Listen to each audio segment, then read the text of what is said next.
তো এই যে দেখেন আইসা পড়ছি হাওড়া প্ল্যাটফর্মে। তো এখান হলো আইসা আমরা একটু বসছি এখানে। আর এই যে এখানে দেখেন দুইটা মানুষ দেখাবো আপনাদেরকে, দুইজন মানুষকে দেখাবো। এই দুজনের মানুষের পাল্লাই আপনারা কখনো পড়বেন না। মানুষকে বলে যে কনফার্ম টিকিট আছে, এই কনফার্ম টিকিট আছে বইলা বইলা নিয়ে তারপরে যে দেখেন ফাঁসাইয়া দেয়। অনেক এমন হয়েছে যে দেখেন আমি ভিডিওটা করে নিয়েছি। এই লোকটা হলো কলকাতা হাওড়া স্টেশন থাকে, আপনারা দেখছেন সম্ভবত চিনে রাখেন, কেউ কখনো এটার পাল্লায় পড়বেন না। गाड़ी से निबंधन डाटा एक है, इंजन से एक नंबर पे है 114488 हावड़ा 8 नंबर प्लेटफॉर्म पर आना होगी। इस गाड़ी से निबंधन डाटा एक है, इंजन से एक नंबर पे है।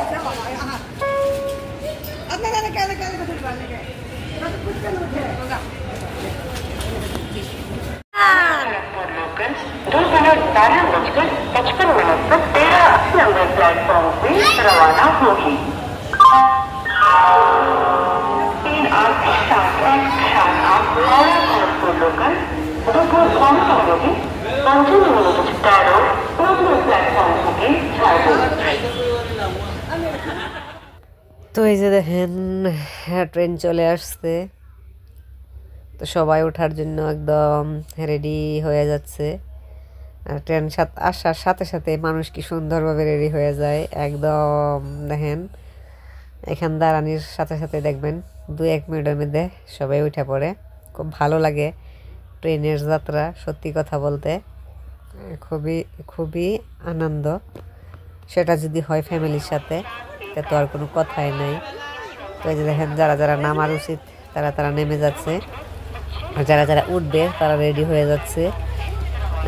যার যার কাজের জন্য তো ওরা বের হয়ে আসে। আর এইখানে দেখেন আরেকটা বস্তু আপনাদেরকে দেখাই। তো এই মহিলাটাকে দেখে দেখেন এত পরিমাণের খারাপ লাগছে আমার। আল্লাহ মানুষকে কিভাবে রাখছে, আমাদেরকে তো অনেক সুস্থ রাখছে আল্লাহ পাক। তো অনেক অনেক শুকরিয়া আদায় করি আল্লাহর কাছে। তো দেখেন তো আমি যখন থেকে আসছি তখন থেকে দেখছি এইভাবে বৈশা রয়েছে, কিছু তো আর করার নাই। তো এই ছোট বাচ্চাটাকে দেখে আমার কান্না চলে আসছে। দেখেন কেমনভাবে মানুষের কাছ থেকে পয়সা খুঁজতেছে ফ্যামিলি পালার জন্য।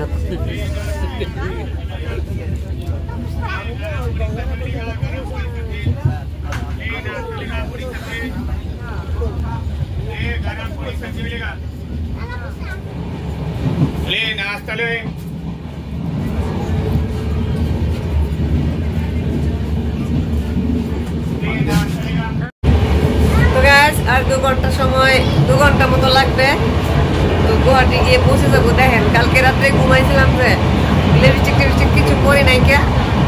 আর ট্রেনের আমি অত ভিডিও করছি না, তার কারণ প্রচন্ড ভিড় ছিল, মানুষের ঘুম ছিল ওই জন্য। তো বাসায় গিয়ে যাই আগে, তারপরে আবার সবকিছু দেখাবো।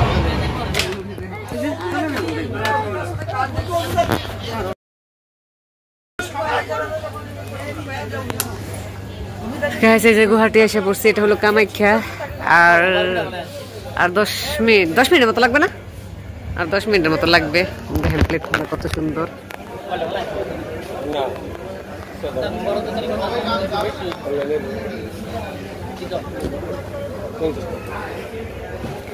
এখন বাসায় পড়বো, একটু পরে নামবো। তারপর অনেক কষ্ট করার পর এই যে দেখেন ফাইনালি আইসা পৌঁছাইলাম আমাদের গন্তব্যস্থানে।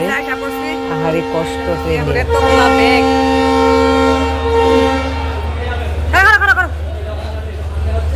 গুয়াহাটি আইসা এই যে দেখেন বাসে উঠে পড়ছি।